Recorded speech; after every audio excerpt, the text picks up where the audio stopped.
అమ్మవారిని హృదయ మందిరమునందు స్మరిస్తూ ఆశ్రమంగా ఆశీర్వదించి దేవగిరి మహారాజేశ్వరంగా సంతశిలోని గురువులకు వేదికపై కూర్చున్న అందరు స్వామితులందరూ కూడా నమస్కారాలు తెలియజేసుకుంటూ ఇవాళ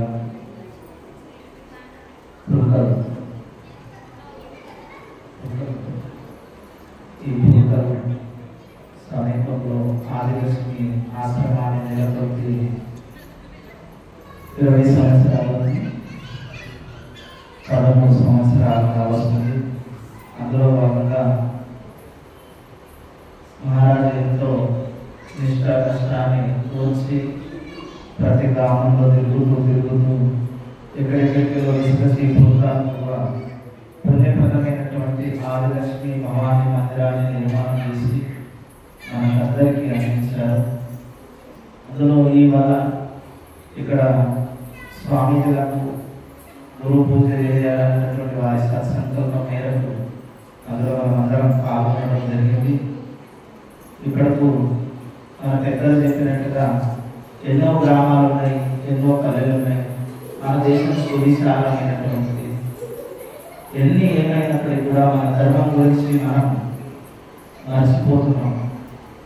మన ధర్మం మనలో ఉంటే ఈ పొద్దుకి మందిరం ఎలా ఉండేది కాదు, అక్కడ రాకుంటేది. శ్రీమన్ దోమని చెప్పి అక్కడ గ్రహించుకున్నారా? ఆ శ్రీమన్ దోమలు ఎక్కడ మన సొంతే ఉన్నాయి, మస్తు అన్ని రకాల శ్రీమన్ దోమలు ఉన్నాయి. ఆయనను వాటిని గ్రహించుకునే శక్తి లేదు. మనిషికి మాత్రమే గ్రహించుకునే శక్తి ఉంది. మానవత్వం అనేటటువంటి మార్గం అంటే చాలు మనిషి అంటారు. ఆ మనిషిలో మనసు నిలిపితే చాలు భక్తులు అంటారు. ఆ భక్తి మన జీవితానికి సొంతం కావాలంటే ఎక్కడో తీర్థయాత్ర చేయవలసిన పని లేదు. తీర్థయాత్ర ఎదురు పెట్టినారంటే ఉన్నోనికి దేవునికి మధ్య పరమాత్మిక తత్వాన్ని బోధించడానికి తీర్థయాత్ర పెట్టింది. అసలు తీర్థయాత్రనే మన గ్రామంలో చెల్లింది. ఇది ఒక తీర్థక్షేత్రం. అసలు తీర్థక్షేత్రంలో సాధు సంతులు పాదమోపిందంటే అది ఇంకా పవిత్రమైపోతుంది. గురువేశ్వర లోకాన శ్రీవేశ్వర జ్ఞాన అంటే గురు ద్వారానే జ్ఞానం కలుగుతుంది, గురు ద్వారానే పవిత్రమైనది. భవసాగరం అనేటటువంటి వృక్షాన్ని దాటడానికి ఎవరు కావాలంటే గురువు కావాలి. గురు రూపంలో ఆదిలక్ష్మి మహారాజ్ అమ్మవారిని ప్రతిష్టాపన చేసి మీ అందరి చేరులో ధనము ధాన్యము అష్టైశ్వర్యాలు ఉండాలని సత్సంకల్పంతో కీర్తి కార్యాన్ని నిర్వహించారు. అందులో నిత్యము సేవ అయితే కావాలి. గుడి బాగా కట్టుకున్నాం, మాట్లాడుకున్నాం, సరిపోయింది కదా, సేవ కూడా కావాలి.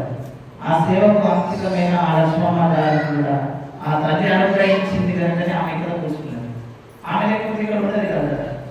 అట్లా ఎవరినొకరు పరమాత్మ అనేకమైనటువంటి జీవరాశులలో నిర్ణయం చేసుకొని ఎక్కడ ఏం పెట్టానో ఎక్కడ ఏం సృష్టించానో ఆ భగవంతుడు సృష్టించి పెట్టారన్నమాట. ఈ జన్మంలో ఎన్నెంతో పూర్వజన్మలో పుణ్యఫలం వస్తే తప్ప ఇక్కడ రాదు. మస్తు ఉంటాయి వస్తువులు, పనికిరాని వస్తువులు ఏమేమన్నా లాభం లేదు కదా.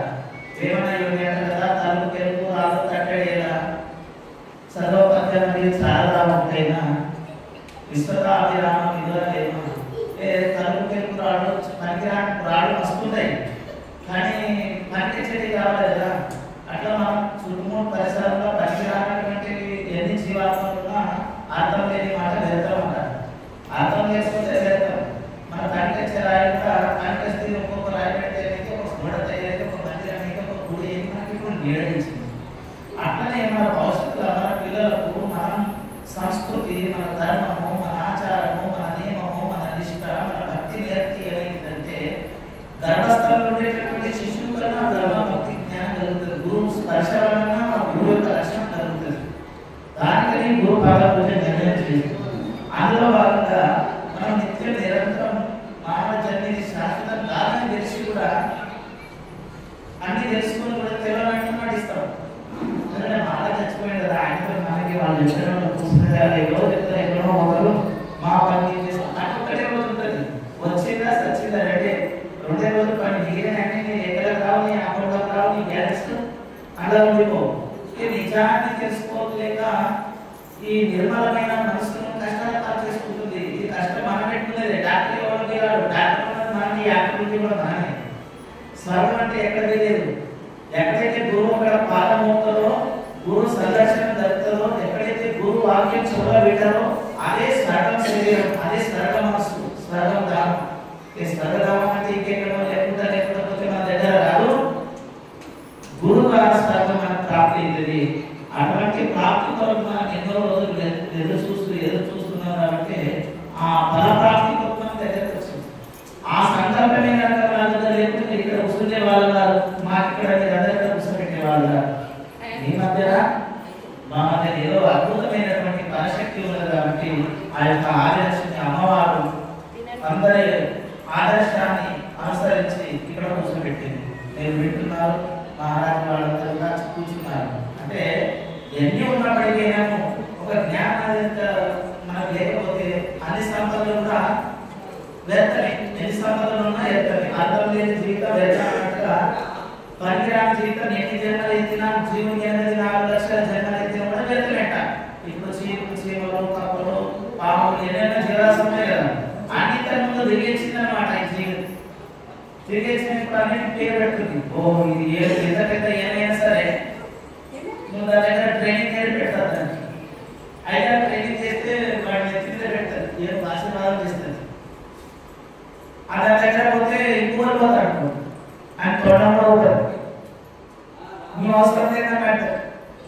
ఎందుకంటే గురువు అక్కడ ఏ రోజు లేదు.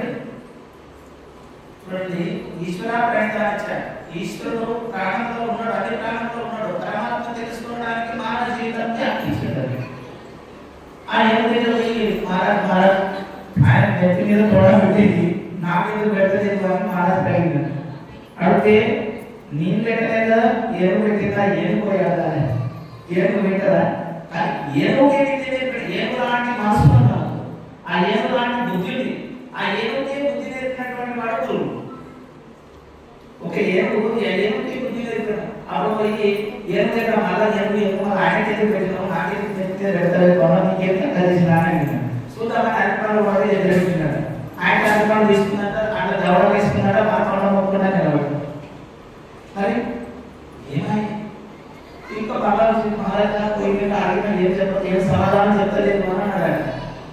అంటే దానికాడ గురువున్నాడు, ఏనుగు దగ్గర ఒక గురువున్నాడు. ఆ గురువు దగ్గర పోయి అడుగు అంటే మన ఏనుగు గడిపిన దగ్గర పోయి మన రుణం మీద ఆశీర్వాదం చేస్తారని ఎందుకు అనుకున్నాడు. అరే దక్షిణ పెట్టాలి దరిద్రపోతుంది. అప్పుడు దక్షిణ పెట్టాలి దరిద్రపోతుంది అంటే జీవితానికి అప్పుడు ఒక 5 మంది తీసి ఏనుగు పెట్టినట్టు, ఏనుగు పెట్టి ఏనుగు తోటం తీసుకొని మన గురువుకి ఇచ్చిందట. గురువుకి ఇచ్చి అప్పుడు ఆ తోటంతో కానీ నెక్కి కొట్టింది.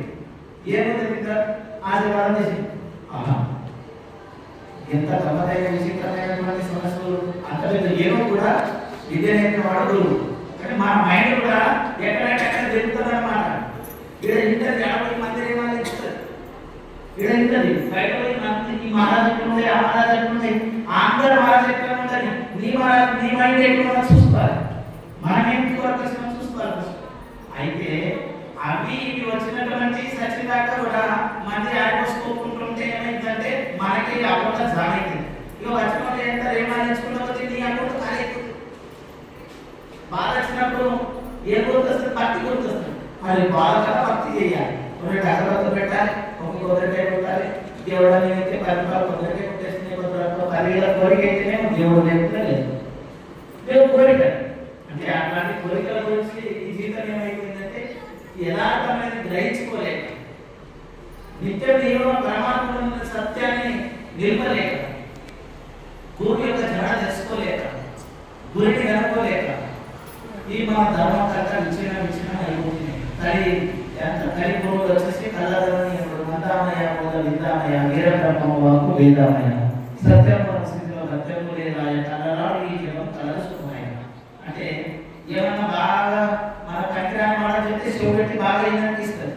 ఏదైనా సాధుసంతులు జ్ఞానబోధ ఆత్మబోధ చెప్తుందంటే ఇక్కడ ప్రాణం ఉండదు. ఎందుకంటే ఎల్లకాలం రుచి చూసింది బాధ రుచి చూసిన ప్రాణం అయ్యింది. బాధ అనేది జరుగుతుంది. గుడిలో కూర్చోమంటే కూర్చుంటా నిమిషంలో ఈ మనసు ఒక శ్రమైన ఏమి పాపం అవుతారు. నిలబడికి మనసు అనే దాన్ని కట్టు పెట్టడానికి మనసు అనే దాన్ని కట్టు పెట్టేసి గాడిని తీసుకురానికి ఒక గురువు అవసరం. ఆవులకు మనం ఎట్లయితే గర్రెలకు గోదలకు ఎట్లకు అన్ని పెంచుకొని ఇంట్లో కట్టేసి మన శని కొట్టుకపోయి మళ్ళీ ఇంటికి తీసుకొచ్చి దెబ్బలు కొట్టి పాలు అన్నట్టు దానికి తూడిసి కడిగి పాలు పెట్టుకొని ఎట్లయితే ఇంట్లో రక్షణ తీసుకుంటామో ఆవుకు అట్లా మరి ఆవు లాంటి సాత్విక గుణం అయితే ఏదైతుందంటే అది ఏడంతా వేసిన దానికి గాడికి